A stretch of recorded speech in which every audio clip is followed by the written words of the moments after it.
Bonjour et bienvenue sur Active Worker. Aujourd'hui, une vidéo particulière, comment réagir à un coup de pression dans l'entreprise. Donc pour ça, autant prendre un exemple parlant, l'exemple de Sarkozy et Poutine sur cette séquence.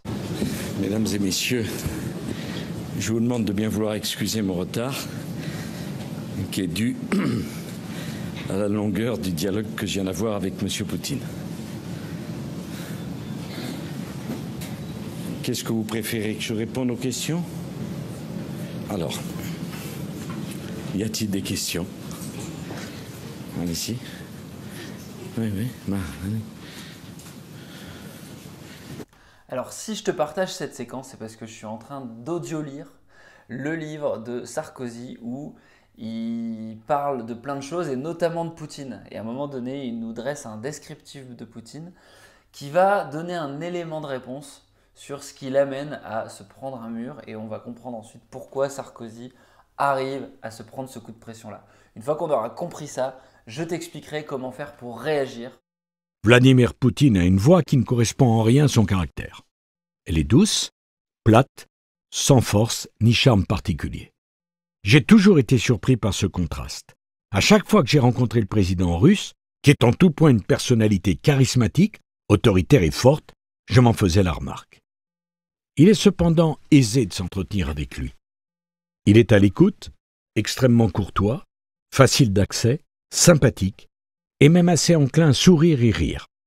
Il est extrêmement fidèle à ses amis comme à ses convictions et peut changer de position s'il est convaincu. Il se méfie pourtant beaucoup de tous et de tout. Gagner sa confiance est la chose la plus importante, sans doute la plus difficile. Mais une fois celle-ci acquise, il devient tout autre homme, qui n'a qu'une parole et qui la respecte. Il y a une chose qu'il déteste entre toutes, c'est le double langage, notamment avec la presse. Autrement dit, être aimable avec lui lors d'un tête-à-tête et se laisser aller à le critiquer à l'extérieur est vraiment l'attitude à ne pas avoir. Le prendre en force n'est pas non plus le meilleur moyen pour obtenir quoi que cela soit. La chose que tu peux retenir, c'est Poutine déteste qu'on ait un double langage, qu'on dise un truc à un endroit et puis qu'en face on dise autre chose. Et donc c'est exactement ce qui va attaquer et ce qui va lui conférer une position légitime de défense dans le dialogue qu'il va avoir ensuite avec Sarkozy. En tout cas, dans ce qu'on nous rapporte comme le dialogue qu'il a eu ensuite avec Sarkozy, ce qu'il faut comprendre, c'est que le monde est régi par une loi qui s'appelle la loi du discours de l'ordre mélien. Cette loi, elle est bien expliquée par Loïc Finaz, l'invité de Thinkerview, qui est un ancien dirigeant de l'école de guerre. Et il y a un épisode tout à fait fascinant, et c'est là que je voulais en venir de cette guerre du Péloponnèse, qu'on s'appelle le dialogue mélien, c'est que Mélos, c'est une petite île de la mer Égée, à l'est de Sparte, un peu plus près d'Athènes d'ailleurs, au sud-est d'Athènes. Et les Méliens, évidemment, Thucydide ne le dit pas, mais Mélos est du côté de Sparte. Donc Athènes débarque et dit à Mélos, il faut que vous payiez un tribut. Parce que dans la Ligue de Délos, soit vous donniez des troupes, on retrouve l'OTAN, hein, soit vous payez un tribut. C'est le tribut que la plupart des pays européens aujourd'hui payent aux États-Unis via l'OTAN pour soi-disant assurer leur sécurité, alors que c'est pas absolument certain que les États-Unis, ça les intéresse toujours. Enfin bref, revenons à la Ligue de Délos. Et à l'ordre mélien. Et donc Mélos répond à Athènes, non, on ne veut pas payer notre tribut. D'abord, nous sommes une petite cité neutre et pacifique. C'est pas vrai, en fait, ils ne sont pas neutres, ils sont du côté de Sparte. Mais ils disent, nous sommes neutres, nous sommes pacifiques, et nous en appelons au sens de la justice d'Athènes. Et Athènes répond, il n'y a pas de justice entre puissances inégales. Athènes assiège la cité. La femme force sa reddition, tue tous les hommes et réduit femmes et enfants à l'esclavage. Et Athènes dit bien, il n'y a pas de justice dans le raisonnement des hommes lorsque les puissances en jeu ne sont pas égales. Et dans ce cas-là, les forts dictent leurs lois et les faibles leur obéissent. L'ordre du monde est régi par le dialogue mélien. C'était vrai il y a 2500 ans, c'était vrai il y a 50 ans, ça sera encore vrai dans 200 ans. On peut le regretter, mais c'est comme ça. L'ordre mélien, c'est l'ordre du monde. Heureusement, Loïc Finaz a quand même de l'espoir. Il y a deux réponses à cela. La première réponse, pour la société civile, et probablement d'ailleurs qu'on continuera à en parler, c'est ce que j'appelle l'esprit d'équipage. Et puis, il y a malgré tout une bonne raison de continuer à avoir de l'espoir, parce que ce que je viens de raconter, c'est désespérant, hein, c'est absolument désespérant. C'est juste réaliste. Mais c'est réaliste, absolument. Ce qui est désespérant d'ailleurs, c'est de ne pas dire ça. C'est de refuser, d'être dans le exactement. déni. C'est un, de le refuser, et deux, de ne pas se mettre en action pour y répondre. Pour moi, l'une des réponses possibles, et en particulier pour la société civile, et en particulier pour le monde de l'entreprise, c'est la recherche de la performance par ce que j'appelle l'esprit d'équipage. Et la deuxième raison qui fait que malgré tout le monde continue à fonctionner, et je pense même à ne pas aller plus mal, c'est ce que j'appelle, en tout cas moi c'est ma théorie des clairières, c'est qu'il se trouve que heureusement, il y a dans le monde partout des hommes et des femmes de bonne volonté, qui dans tous les domaines, à tous les étages de la société, développent autour d'eux une clairière qui permet au monde non seulement de ne pas régresser, mais de continuer à vivre, et je le pense malgré tout, à progresser.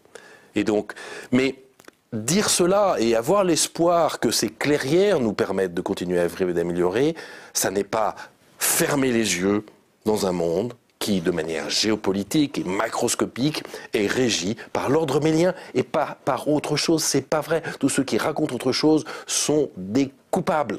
Ça me paraissait important de te partager cette idée fondamentale de l'ordre mélien parce qu'elle est vraie aussi en entreprise. Et donc, quand il y a des gens qui t'agressent, quand il y a des gens qui t'humilient, quand il y a des gens qui décident de te remettre une pression démesurée, c'est souvent qu'ils vont exprimer leur autorité, leur force, leur position hiérarchique. Parfois, ce sera pour des circonstances qui se discutent. Une échéance, une deadline importante, la pression d'une hiérarchie au-dessus encore, la pression d'un client. Bref, souvent, il y a un agenda qui te dépasse et la personne qui va te mettre la pression, simplement, en gros, tu deviens sa soupape, tu deviens le levier qui peut lui permettre de débloquer la situation. Maintenant, on en arrive à la solution. Comment on fait quand on se prend un coup de pression? La première chose à comprendre, c'est surtout n'attaque jamais de manière frontale les gens. Si tu n'es pas d'accord, si tu as des idées contraires à ton chef, si tu as des idées contraires face à ton client qui potentiellement est la personne qui paye ta prestation ou ton service, tu ne peux pas l'attaquer de manière frontale. C'est l'autorité face à toi.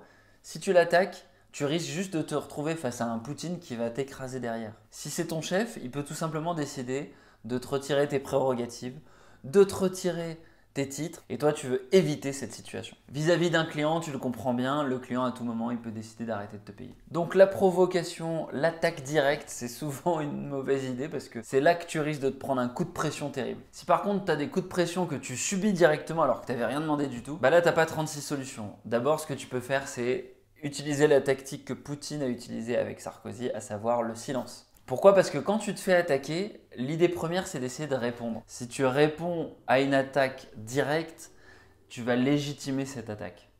Alors que si tu laisses un silence, ton interlocuteur a le temps de prendre conscience qu'il vient de réaliser une attaque et que face à lui, il a quelqu'un d'extrêmement stable sur ses appuis, qui respire, qui est détendu et puis qui va gérer le problème. Une bonne tactique quand tu as un coup de pression qui est subi que tu n'avais rien demandé, c'est d'essayer de reformuler la demande de ton interlocuteur qui donc est en général une autorité suprême qui exerce son pouvoir mélien sur toi. Tu vas reformuler ce qu'elle dit juste pour bien comprendre. Ce qui est extrêmement important, c'est que tu n'ailles pas sur la justification parce que la justification est l'ennemi du leadership. Donc surtout, ne va pas parler au passé. Évite à tout prix ce temps.